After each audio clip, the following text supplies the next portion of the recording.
Hello, very good morning, class. I'm glad to be able to continue our class today. Since I'm not able to come to class, I have recorded this teaching video for you. I hope to help you in your learning of the Pentateuch, and this may be a little bit challenging for you, as you'll not see my face, but only hear my voice. But I do believe that you will listen to the full audio, and if you have any questions on the teaching, please feel free to ask. So today I'd like to introduce to you a new lesson that is the theme of the Pentateuch. But before I do that, I think it is appropriate for us to have a quick recap of our previous lessons.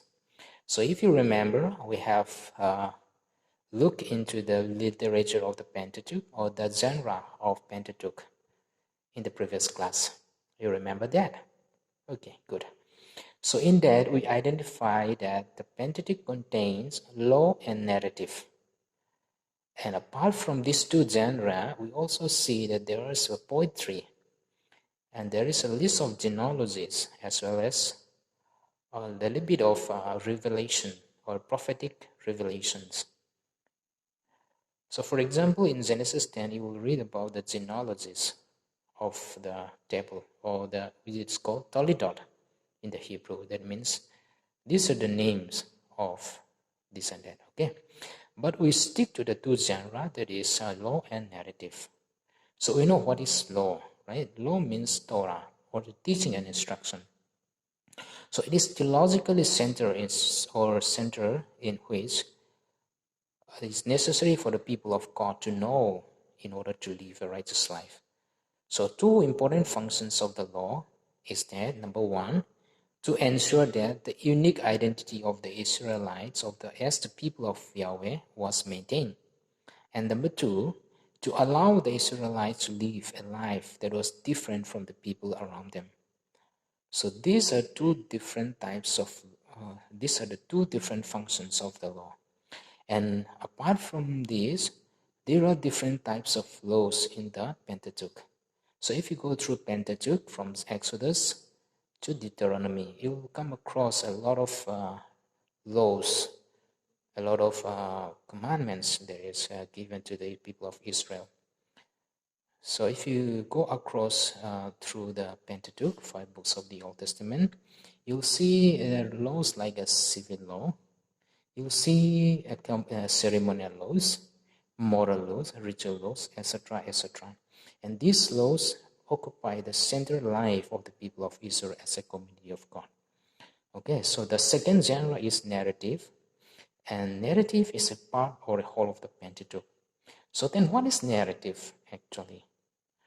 So narrative, by definition, it is a selective record of series of events that uses shared conventions to convey the author's intention in an engaging manner.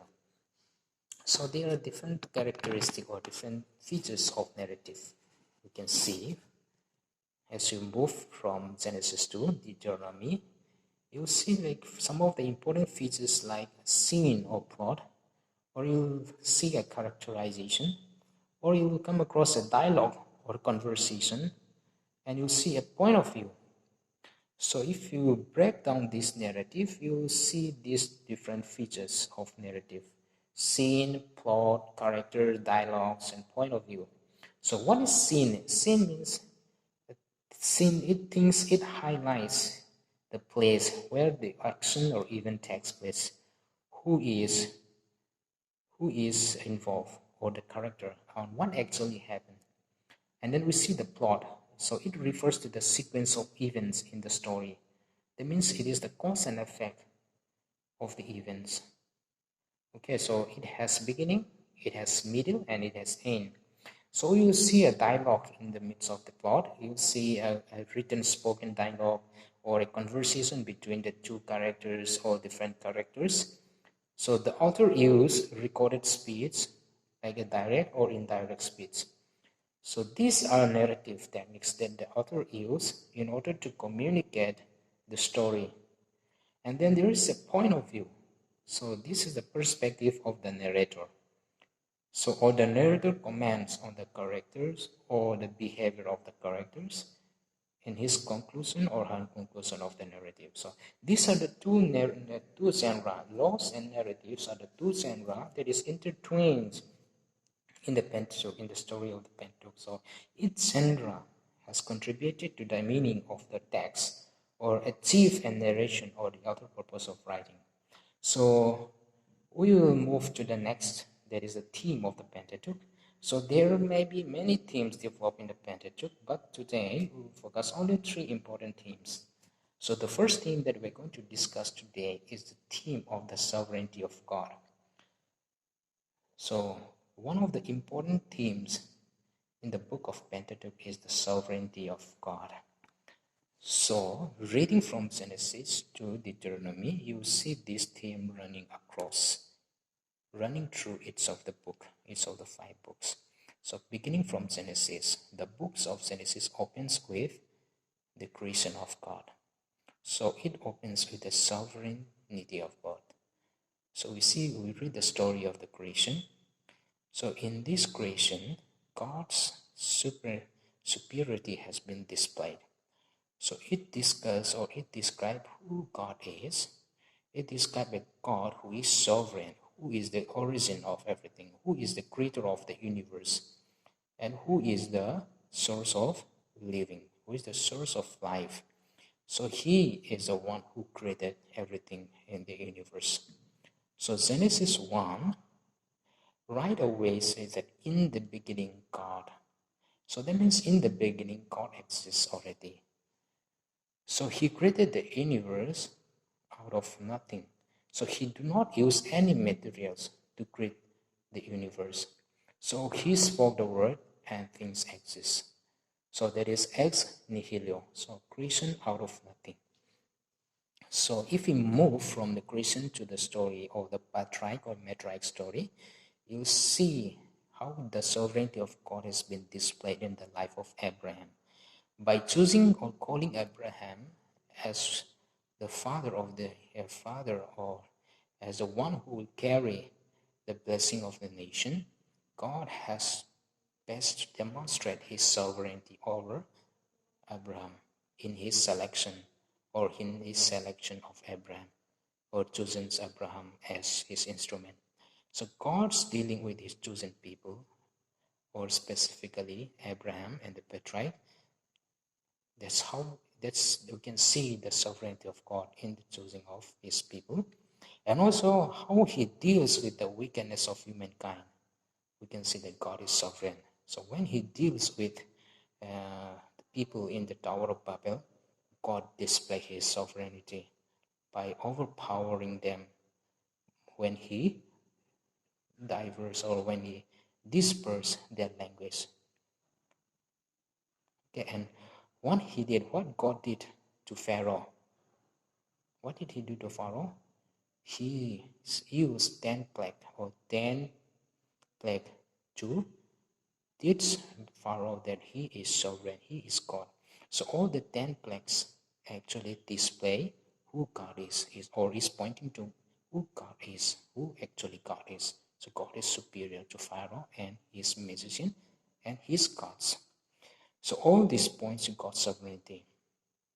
Okay, so we see that God's sovereignty is displayed in many ways. God confronted many pagans gods in Egypt, and also in the temple we see that. So we can see that no gods of Egyptian could stand against God. And this theme continues in his deliverance and even to the place where God gave the 10 Commandments. So from one generation to another generation, God displays his sovereignty over his people, to his people Israel.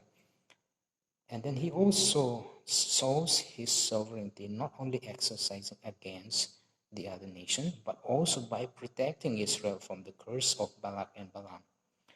So we see that God shows his sovereignty when he protects the Israelites people from the curse of Balak and Balaam. So this theme flows from Genesis to Deuteronomy. Okay, the second theme that we see is the wickedness of humankind. So from beginning of Genesis to Deuteronomy, this theme of the wickedness of man is or runs through the 5 books. So it begins with chapter 3, where God has to deal with Adam and Eve's sins. And in Genesis 6 and Genesis 19, we see that God has to punish the wickedness of man by sending flood and also by burning Sodom and Gomorrah. In Exodus, we see that God has to deal with the golden calf. And in Deuteronomy, God has to warn and reminded his people to be faithful to him. Otherwise, they will suffer the consequence of their disobedience. So that continues. Okay, this wickedness of man has been one of the themes that runs from Genesis to Exodus. And the third theme that we want to discuss today is the grace of God. So this grace or chesed, the chesed of God, is not only a New Testament concept, but it is also very much prevalent concept in the Old Testament. So in Genesis, when Adam and Eve hide from God after they ate the fruit of the tree, they've been hiding. And when God was looking them and calling out their names, and they were hiding, then God knows that they were naked. So God provided them clothes by killing this animal. So that's how God covered their sin. That's how God shows His grace. That's how God displays His grace at the first place when Adam sins. See, the family of Noah were saved by God's grace. And in Leviticus, God's grace is manifested in giving the law. These laws are not to bind them, not to enslave them, but to protect them from doing wrong. So another nature of God's love and His grace's forgiveness comes in a very powerful way in the covenant that He made with His people, Israel. And then in Deuteronomy 31-3, you read that this covenant has been renewed between Israel and Yahweh at Shittim. So God does provide grace at the end.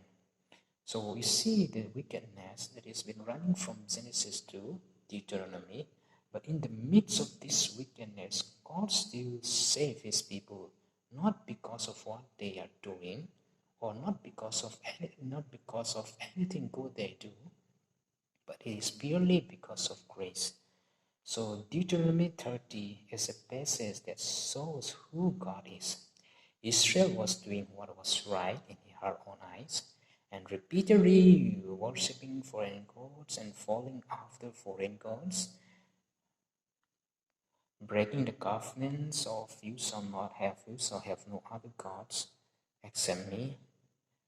And then by breaking the covenant, curse were brought upon them by God. And then God allowed them to be oppressed by a foreign power. So, but at the end, however, for when the people returned to God, or when the people returned to the covenant obligation, they were forgiven and restored until the enemies were dispersed. So we see God's grace and mercy that has been intertwined, that has been dominating the life of the Israelites in the midst of their wickedness. So thus God's grace is manifested in His election of Israel, and in His establishing a covenant with them, and His forgiveness of them when they broke the covenant. So in the area of when He disciplined them, when He punished them, God displayed His grace by bringing them back to Him. Okay, so these are some of the important themes that you have to keep in mind when you read from Genesis to Deuteronomy. These 3 themes has been repeatedly highlighted in this Pentateuch: the theme of God's sovereignty, or the sovereignty of God, and also we see the theme of wickedness of man or humankind, and then we see the grace of God that has been displayed in the midst of or in spite of the wickedness of man. So these are the important 3 things that we want to discuss this morning. So if you have any question, please feel free to ask. So that's it for today. Thank you. Take care.